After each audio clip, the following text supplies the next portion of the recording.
السلام علیکم ورحمۃ اللہ وبرکاتہ۔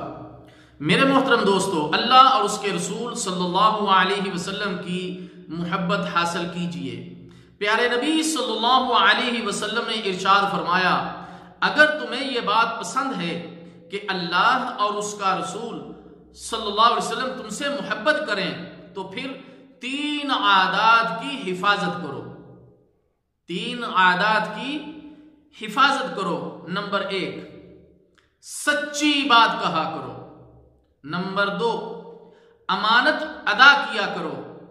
نمبر 3، بہترین پڑوسی بن جاؤ، کیونکہ پڑوسی کو تکلیف دینا نیکیوں کو اس طرح مٹا دیتا ہے جس طرح سورج برف کو پگھلا دیتا ہے۔